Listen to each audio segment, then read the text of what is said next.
Hi guys! Welcome back to our channel. So today, gagawa po tayo ng suman na malagkit. We need 1 cup of glutinous rice, 1 teaspoon salt, 1 can 400 ml coconut milk, and banana leaves. Turn the stove into medium heat.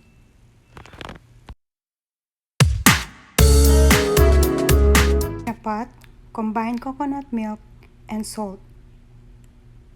Stir until salt and coconut milk are dissolved. Add glutinous rice and stir to disperse.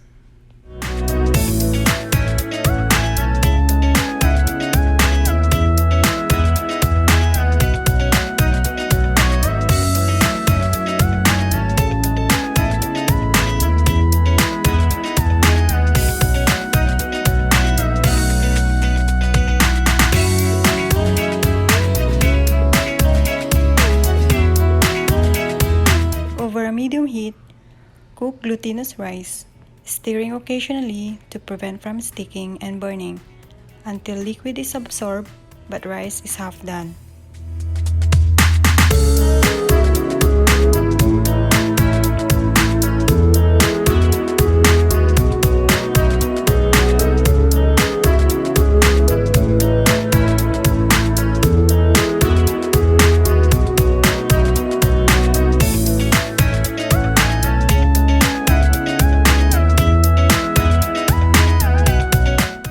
Make sure to clean the banana leaves before using.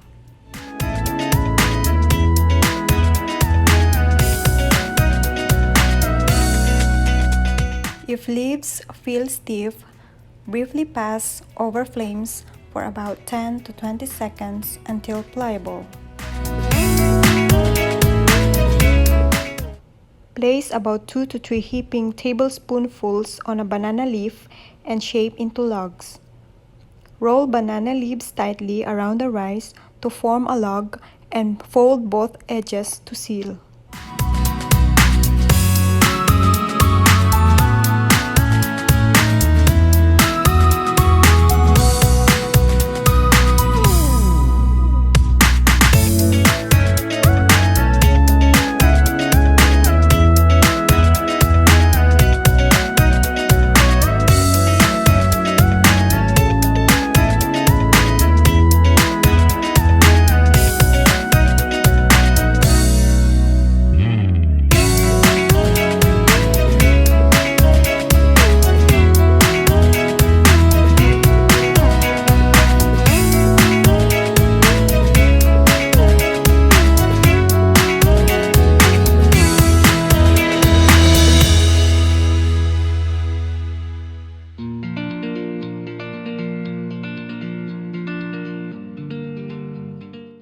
In a pot, arrange suman with folded side down and add enough water to cover at about 1 inch.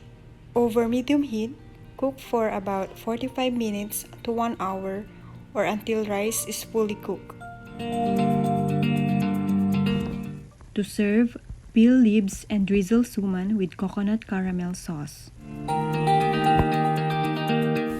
Thanks for watching. Please like and subscribe.